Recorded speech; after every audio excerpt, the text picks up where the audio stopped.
many doors professionally. This sort of empathy, being able to communicate with potential employers, people professionally. How did that sort of work its way in? How did you see the value in it long term?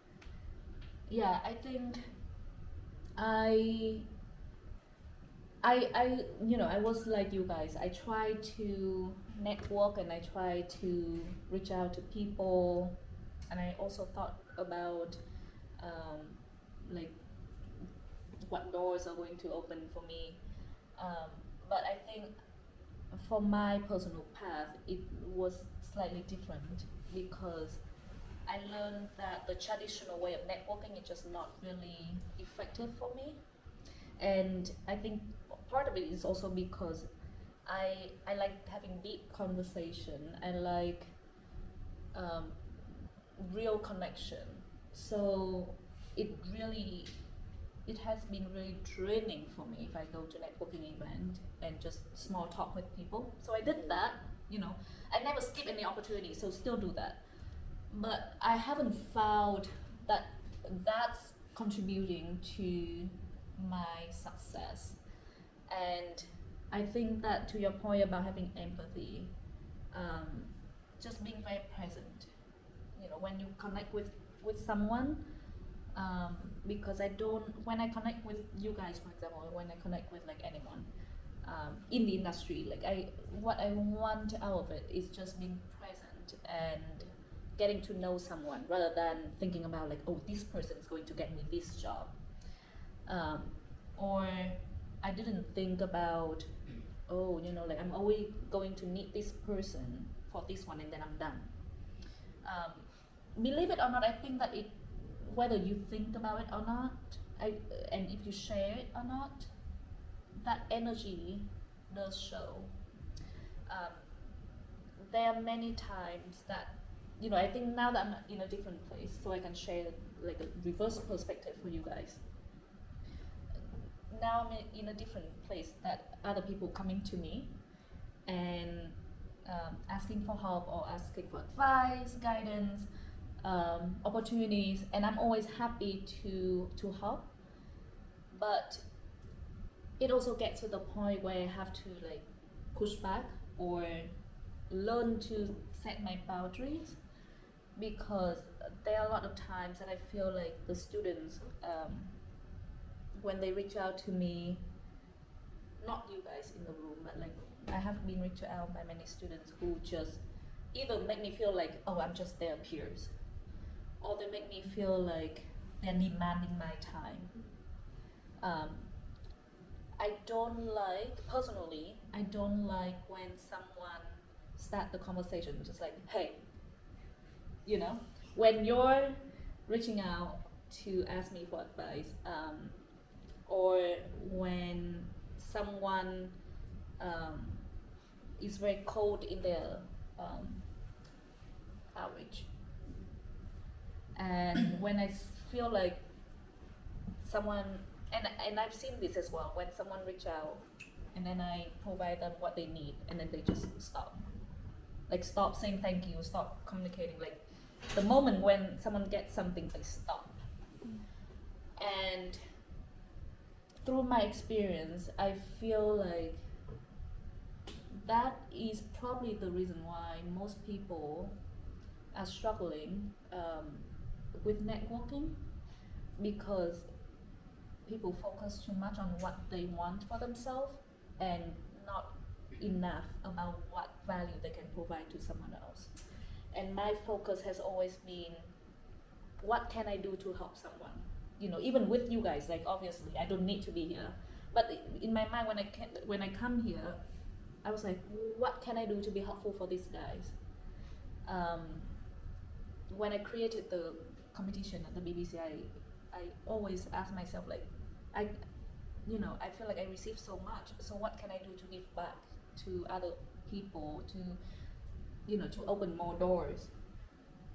And I think that empathy is just one thing, but I think that having that desire to contribute is more important than anything, especially when you want to network with people.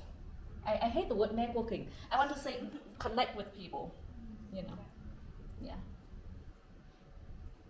Yeah, adding on, I just want to say, so last time you told us that the best connections you make were when you see like a value in someone and they see the value in you, and you kind of create that relationship. So I just want to say like that's probably like my biggest takeaway from last time as well, like with regard to networking and like, connecting. Yeah, it's just absolutely you want to be authentic and you get the most out of it.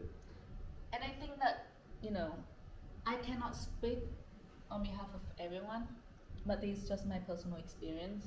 I gravitate towards people who genuinely just want to connect with me because of who I am, rather than because of my job title or because they see something that they can get out of me, because I don't need that, So I'm glad that you mentioned it, because I want to take a moment to highlight both of you.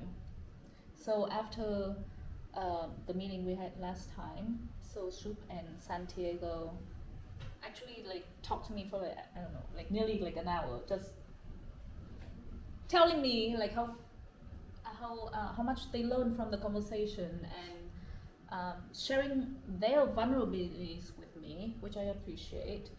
And this idea of doing the podcast, with Fordham is, that's your credit. And because they are willing to give, it allows me to want to give more. And I see Alicia right there. Everyone say hi to Alicia. She also waited to talk to me that day after I talked to Shubh and Santiago for an hour, and she was waiting for me to finish talking to these guys. And she came to me and just asked me if she could help me with social media for Blooming Crisis. And you know how much it means to me when someone waited for an hour just to ask me if they could help me with something. It brought tears to my eyes, So that's why I took her and Jose, your friend as well, to dinner after that, actually, that night, because they came from a very innocent place that they just want to help me. And I gravitate towards people like that. And I know that Colleen is not here today, but I want to give you guys a specific example, two very opposite scenarios where someone gets something and someone doesn't when it comes to, outreach. So Colleen couldn't attend the meeting last time and also couldn't attend today. He reached out to me on LinkedIn and he wanted to have a chat with me, but he couldn't show up last time. So, and at the same time, but he did let me know that he heard a lot of good things, which is why he wanted to connect with me, and I really appreciate that. And then at the same time, other students also reach out to me from PACE and from Fordham as well.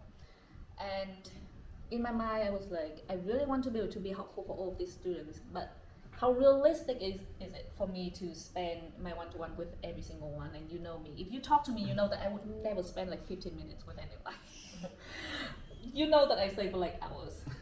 Because I'd rather not doing anything, or if I do, I always do 100%, for you guys.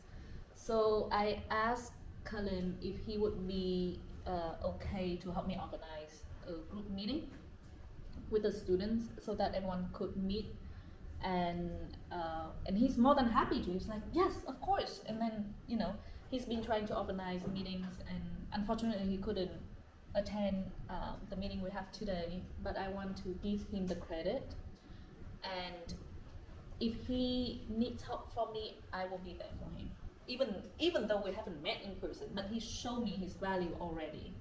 So that's one.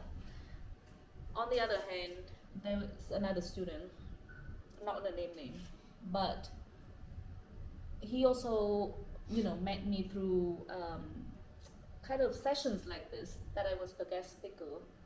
And after that, he reached out to me. He wanted to have a one-to-one Zoom call with me, which initially I agreed, but because of my schedule, I had to push back the meeting.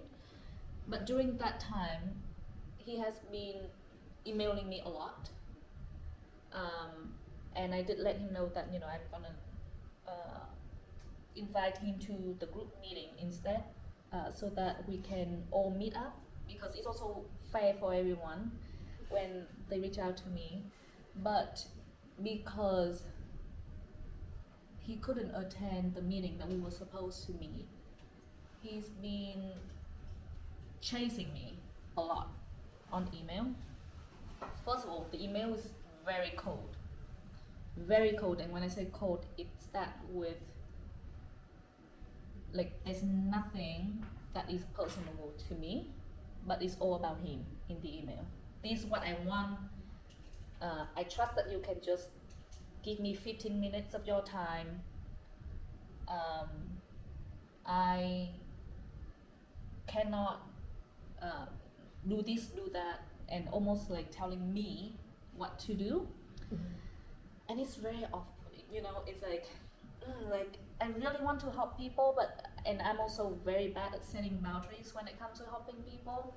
So I've been like battling with myself, because at the same time I feel like for most people, I think that most people would just ignore. Yeah. Like would just not respond to these emails. And I still wanted to be helpful, so I sent him all the resources, like this is my YouTube channel where I publish my podcast. This is my blog. I share a lot, and you guys know me. I share like very openly. I'm not hiding anything when I share with you guys.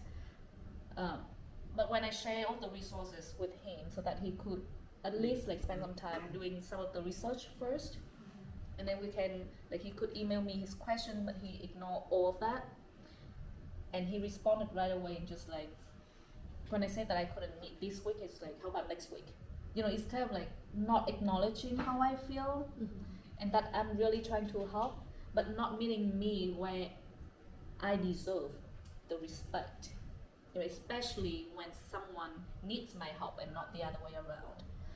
And I had to be very firm that this is very inappropriate, that I had to stop responding. But I think in most cases, people would just ignore those emails. And I want you guys to know that there's a big difference in these two approaches.